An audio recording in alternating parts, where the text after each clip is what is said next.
नमस्कार, मेरा नाम ऋषभ रंजन है और मैं शोध छात्र हूँ इतिहास विभाग में काशी हिंदू विश्वविद्यालय के सामाजिक विज्ञान संकाय का।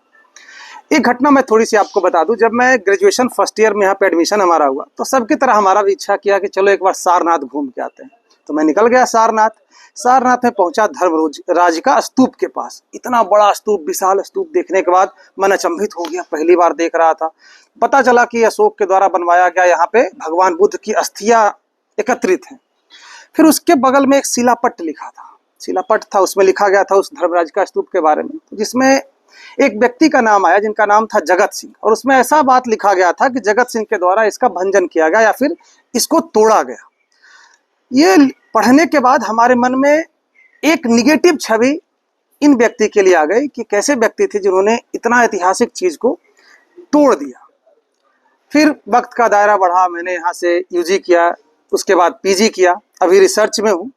और जब मैं रिसर्च के सेकंड ईयर में पहुंचा तो एक किताब हमारे हाथ आई, बनारस के विस्मृत जननायक बाबू जगत सिंह 1799 भारतीय स्वतंत्रता संघर्ष की अनकही गाथा, जिसको एच ए कुरैशी और श्रेया पाठक जी ने लिखा है। बड़ा उत्साह हुआ मन में कि इसको पढ़ा जाए, क्या है इस चीज में।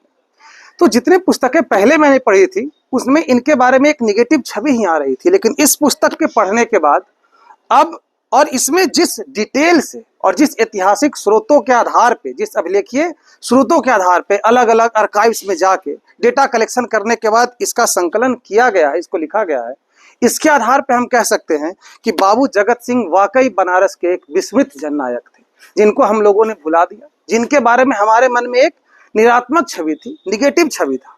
इसके पढ़ने के बाद हमें ये बात पूरी तरह से समझ में आ गई कि बाबू जगत सिंह को जैसे ही इस बात का ज्ञात हुआ कि यहाँ पे कोई ऐतिहासिक स्थल है, उसकी जो वहां से ईंटें निकालने का काम था उसको तुरंत बंद कर दिया गया। मतलब अगर कोई ये पूछे हमसे अभी के समय में कि बनारस में जो सारनाथ का स्तंभ है उसकी खोज किसने की, उसकी शुरुआत, मतलब भारत को इस बात की जानकारी किसके माध्यम से हुई, तो मैं कहूंगा कि इनके माध्यम से भारत को जानकारी हुई इस प्रसिद्ध, प्राचीन और ऐतिहासिक स्तंभ के बारे में, जिसके बारे में हम चर्चा कर रहे हैं।